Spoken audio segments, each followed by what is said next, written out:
Student, या व्हिडिओमध्ये आपण थर्ड स्टँडर्ड सब्जेक्ट EVS मधील जो आपला 11th लेसन आहे अवर नीड फॉर इयर या लेसनचे आज आपण एक्सरसाइज पाहणार आहोत। तर पहा त्यामध्ये क्वेश्चन ए पाहूयात आपण, व्हॉट्स द सोल्युशन। आता काय करावे बरं, त्यामध्ये क्वेश्चन पाहूयात आपण। In a crowded place someone is feeling suffocated that is finding it difficult to breathe. आता गर्दीच्या ठिकाणी श्वास घुसमटायला लागला आहे तर काय करावे बरं, तर त्याचं आन्सर पाहूयात आपण।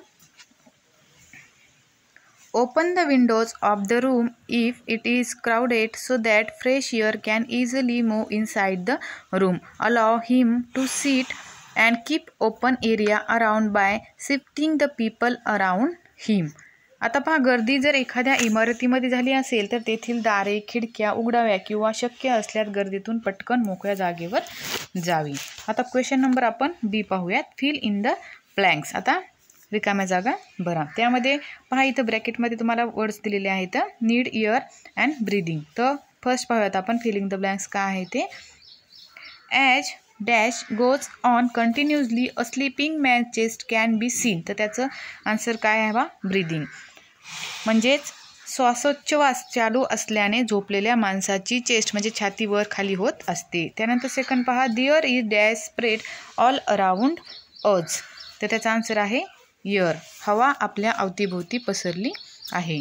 थर्ड पहा, like as all living things have a need for air. माणसाप्रमाणेच इतर सजीवांनाही हवेची गरज असते, नीड। त्याचा आन्सर आहे पहा need.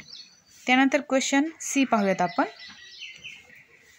Answer the following questions. आता खाली जे क्वेश्चन आहे त्याचे आपल्याला काय आन्सर द्यायचे। तर पहा फर्स्ट पहा क्वेश्चन काय आहे, तर what do you feel into a balloon when you blow in it. आता फुगा फुगवताना फुग्यात तुम्ही काय भरता, तर पहा we feel air into the balloon by blowing in it.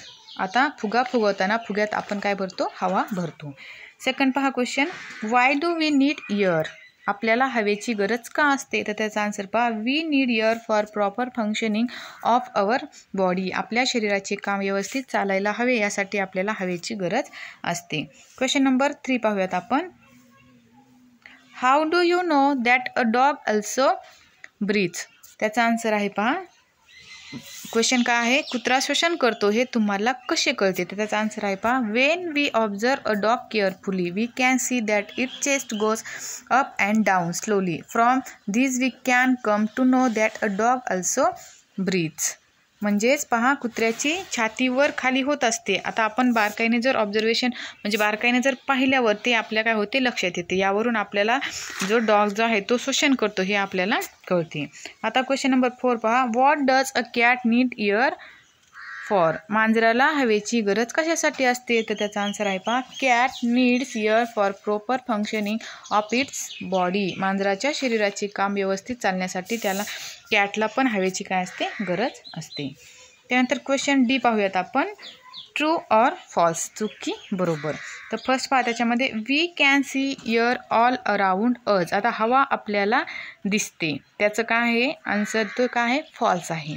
ते आपल्याला दिसते का, नाही, फक्त काय होते जाणवते हवा।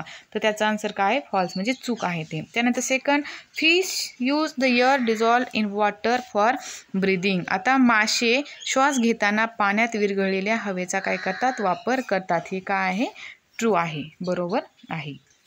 तर पहा अशा प्रकारे आपला जो लेसन आहे अवर नीड फॉर इयर या लेसनची आपण एक्सरसाइज पाहिली। थँक्यू।